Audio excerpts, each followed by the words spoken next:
We run a program here based on yoga for the special child. We've probably seen thousands of children over the years.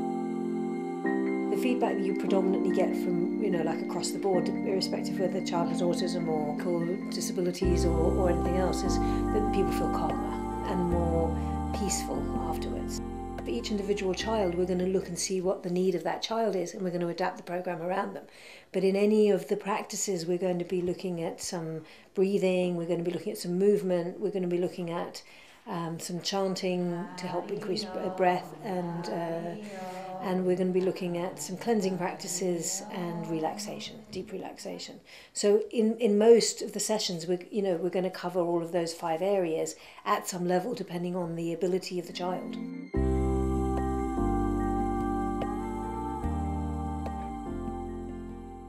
She was very young when she came, because she's actually 6 now. Her condition is to do with her growth and development, so she was very small. Okay, let's take your feet then, shall we? When she came, and she was quite sort of passive, and she just sort of didn't do anything. She had no movement whatsoever. And since she's been coming, she's got a lot more of strength in her torso, I'd say, really, from the yoga, definitely. Head up, India. Woo.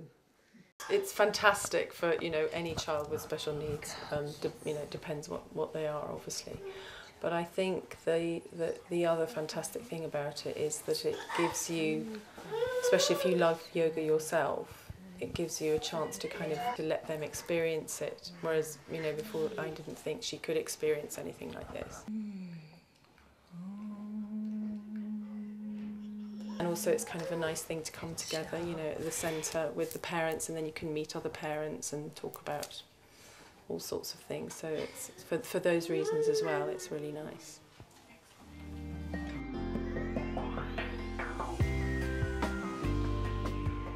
Wow, my daughter's 7 and we've been coming since she's been about 3. I've noticed she's a lot more calmer, really. Sometimes children with special needs, especially when they've got communication problems, it can lead to lots of frustrations because the children feel they're not being understood, and then those frustrations lead to negative behaviours.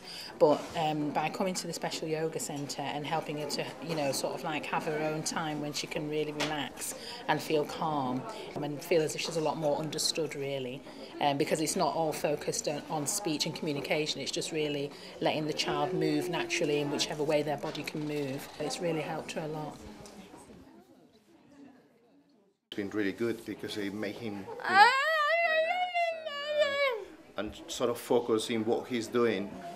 Also, although he's very flexible, there are part of his movements that are not right, so you are helping sort of to reach every single aspect of his body.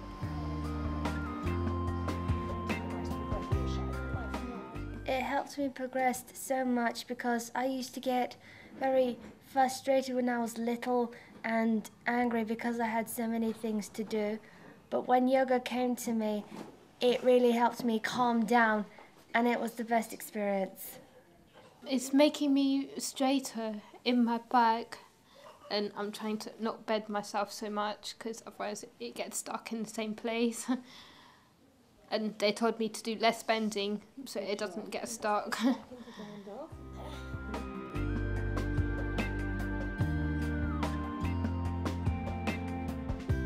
Well, we've seen a number of improvements way beyond flexibility, because what I think that the yoga helps is body awareness, motor planning, motor coordination, physical strength.